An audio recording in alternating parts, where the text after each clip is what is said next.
इंदुबाई, अहो तुमचा सगळ्यात जास्त ज्याच्यावर प्रेम आहे ना त्या व्यक्तीची आणि तुमच्या मुलाची, तुमच्या मनोजची तुमका शपथ असा.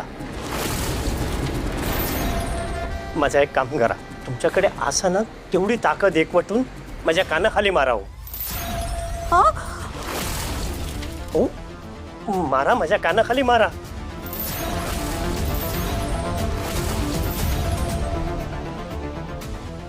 भाऊ मी काय की म्हणजे मी नाही मारू शकत. नीलिमाताई सांगा ना तुमच्या नवऱ्याला असं काय बोली राहिले. तुम्ही कशा खैसरीलास? जावा ना तुमच्या चढवाकडे. कशा तमाशा करता सर? माका ना उगीच तमाशा नको आहे सर. सांगायला ठेवतंय. इंदुबाई, जावा. ओ मी हात जोडते तुमका. माझं एक काम करा, मारा माझ्या कानाखाली. नाही बघा, हो ऐका माझा. नाही दादा, मी नाही करू शकत असं. तुम्ही काय बोले राहिले. तुमच्या मनोजची तुमका शपथ असा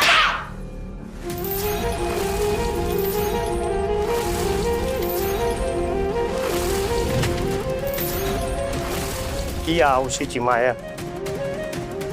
नीलिमा, ही मी कानाखाली मारून घेतलंय ना, ती माझी मीच माका शिक्षा करून घेतलंय. कारण तुका ना वेळीचं आवर नाही घातलंय. तुझी प्रत्येक चूक पोटात घेत गेलंय म्हणून ही मिळालेली शिक्षा आम्हाला.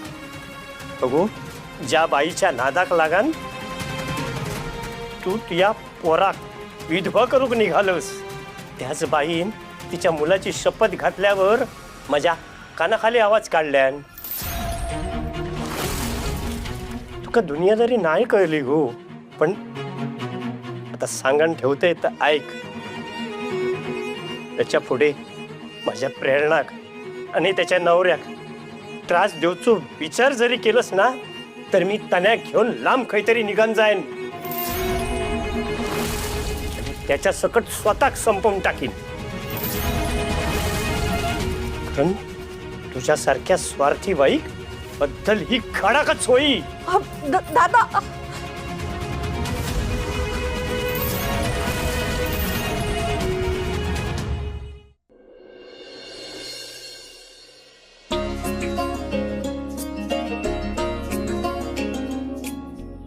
बाय प्रेरणा, मी तुका आयुष्यात कायच दिलंय नाही. साधं सुख पण देऊ शकले नाही. उलट तूच बापूसून अख्ख्या घराचा सांभाळ केलंस. पण हा जेव्हा जावई बापूंच्या डोळ्यात बघले ना, तेव्हा मला खात्री पटली की जो संसार सोन्यासारखं होतो आता तुका तुझ्यासाठी जगता येत. बाबा किती कसं काहीतरी बोलता तुम्ही. माझ्या प्रत्येक निर्णयात माझ्या पाठीशी असणार हे माहीत होतं म्हणूनच हा निर्णय घेऊ शकते ना मी.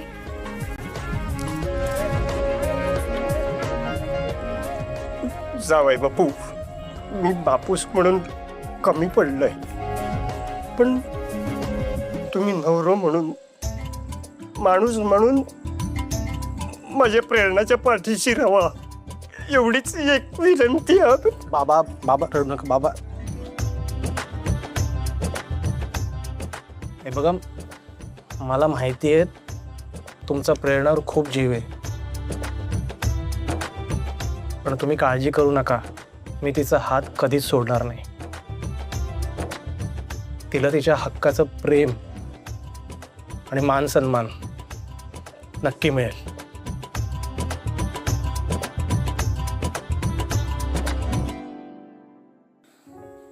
हे घर म्हणजे फक्त 4 भिंती नाही आहेत माझ्यासाठी. माझं माहेर आहे.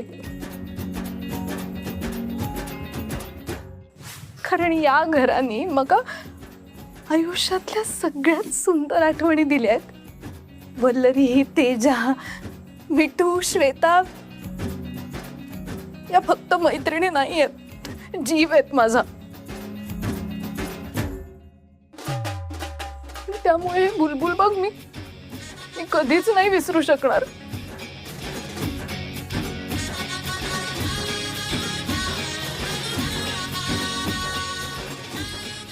ताई मी ती जेव्हा माहेरून जाते ना तेव्हा माहेर कधीच सुटत नाही बघा तिच्या मनातून.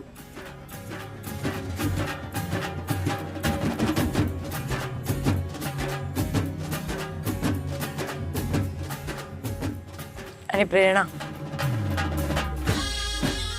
ही माहेर कायम तुझी वाट बघेल. तितक्याच हक्काने तू कधीही या घरी येऊ शकतेस. या घरातली तुझी जागा, तुझ्या वस्तू सगळं मी जागच्या जागी तसंच्या तसं ठेवणार होते. यार सगळ्यात जास्त काय मिस करेल माहितीये मी तुझ्या आजची ब्लॅक.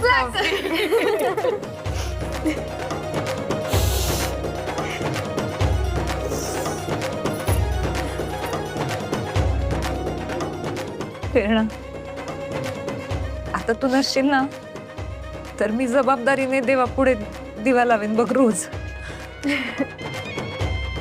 तू होतीस तर काही काळजीच नव्हती कशाचीच.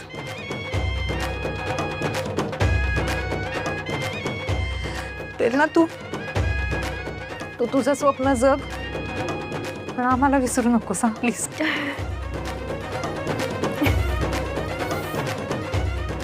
प्रेरणा दी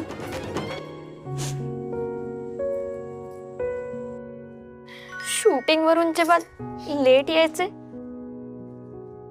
तेव्हा मला कधीच डोरबेल वाजवावी लागली नाही का, कारण मला माहित होतं माझी प्रेरणा दी जागी आहे, माझी वाट बघते.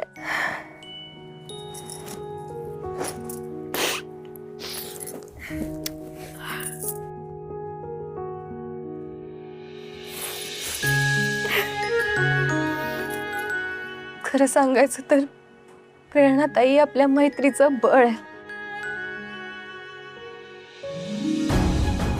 तुम्ही आम्हाला कधी विसरणार नाही ना. काहीतरीच काय गोर कायम आमच्या सोबत राहा असंच. तुम्ही माझं जग आहात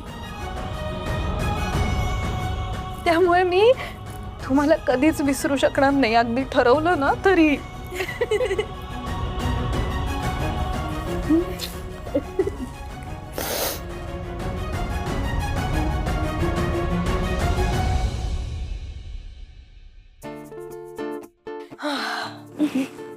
फक्त हसायचं.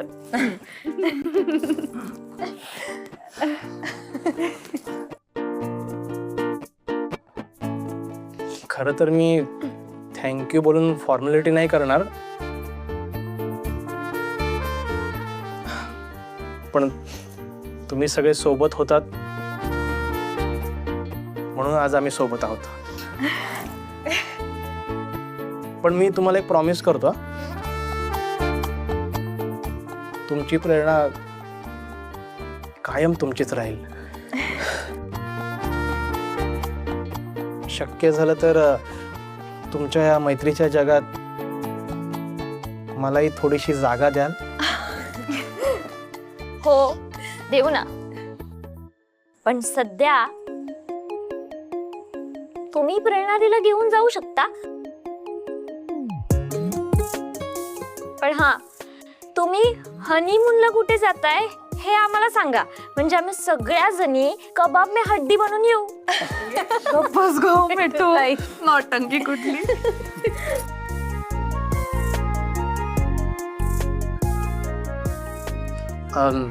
निघूया. आता रडायचं नाही, फक्त हसायचं.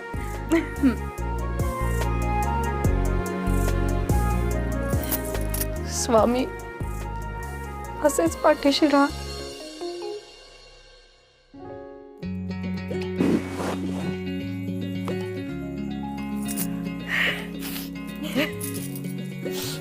येते.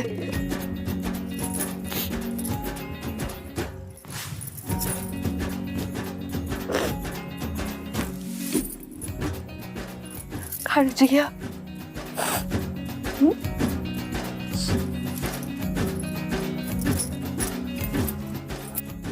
अनुज भाऊजी, थँक्यू. काळजी घ्या. थँक्यू.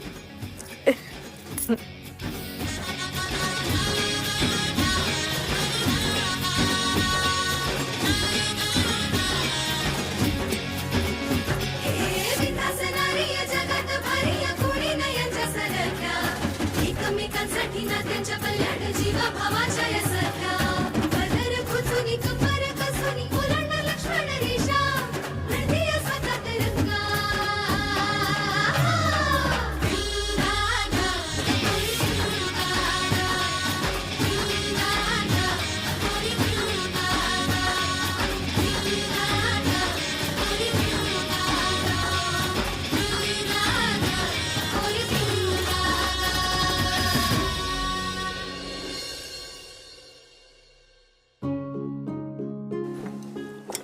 आज प्रेरणाताई किती आनंदात होत्या नाही.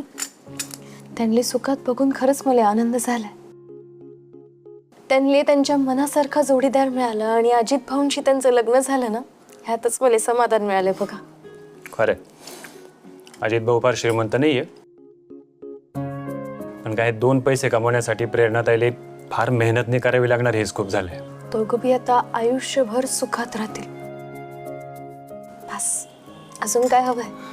पण मला असं वाटी राहिलंय की मी तुला सुखात नाही ठेवू शकत. मी तुझ्यासाठी योग्य नाहीये. तुला मन मारून जगावं लागतं का? तुला काहीच हौस मौज नाही करता येत. ठीक आहात ना तुम्ही? काय बोली राहिलेत? अहो तुमच्यासारखा नवरा मिळालाय मला, ह्यातच मी स्वतःला नशीबवान समजते. पैसा काय येत जात राहतो. काहीतरीच बोलता तुम्ही. पैशाने जग चालतो वल्लू. ज्याच्याजवळ पैसा त्याला सलाम, आणि ज्याच्याजवळ नाही तो गुलाम. एवढा साधा हिशोब आहे. नाही, बरोबर आहे तुमचं.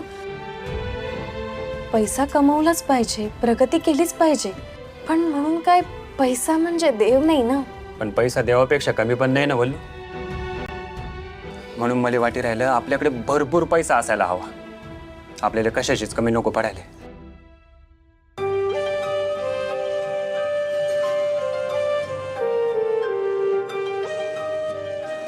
वल्लू काय